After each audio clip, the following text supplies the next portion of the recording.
This is Ukulele for the Visually Impaired, lesson 16, where we're going to learn the D chord. You should already know if you're moving on to this lesson. Lessons we've already done are lessons 1 to 11 is C, G7, and F. Lesson 11 is C7. Lesson 13 is A minor. Lesson 14 is D7. And lesson 15 is G. So you should already know those chords. We're going to move on to the D chord. So in the series, for the purposes of this series, our strings are numbered 1 at the bottom closest to your lap and 4 at the top closest to your neck. And we're dealing with the first 3 frets on the neck of your ukulele. This is a 3-fingered chord.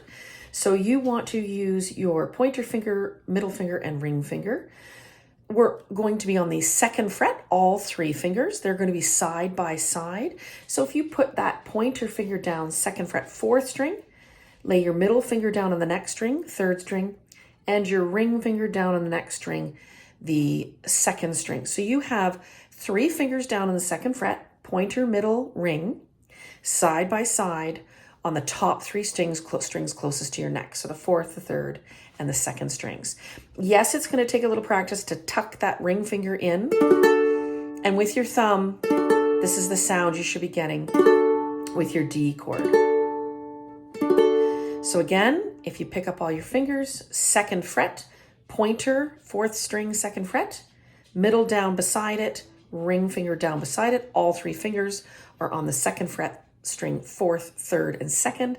Your pinky is up and not on the 1st string. That's a different chord. So this is the D chord. So what we're going to do is we're going to practice switching between some G's and some D's and some chords with this. So let's get some clarity out of that D. And I want you to, in 4, we're going to go to G. 1, 2, 3. Now I want you to switch to G. 2, 3, going back to D. 2, 3, that's what it should sound like. G, 2, 3, 4, D. 1, 2, 3, 4. Now in this case, I don't have a shortcut for how you're going to get back and forth. You're just going to have to practice with that muscle memory. 3, going back to G. 1, 2, 3, back to D.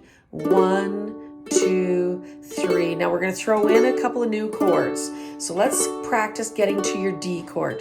So let's go to C and 2, 3, 4, C. Now we're going to go back to D and 2, 3, 4, D.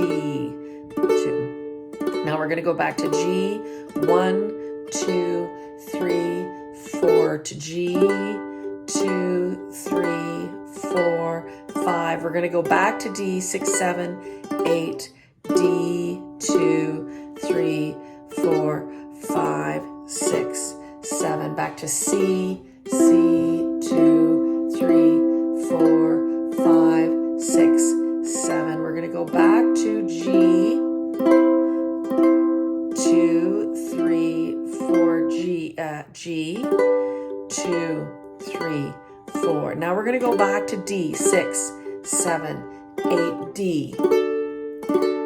3, 4, 5, 6. Now I want you to think about for a minute your D7, which you've already learned. We use the pointer finger and the middle finger on D7. That's how we've learned the D7 chord.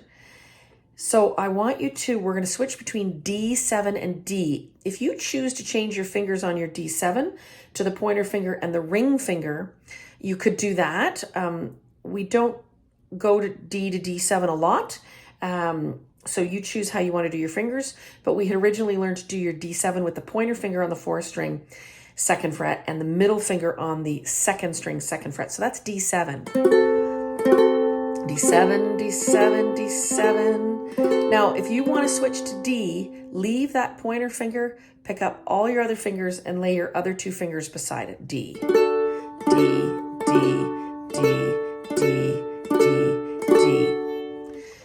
We will be working on getting some D chord songs up on this series. For instance, songs like Sea Cruise has C, D, D7, and G's on it. We're going to work on that for you. In the meantime, you can be working on your G chord, and if you're going to jam, you'll be able to play, that D chord at jam.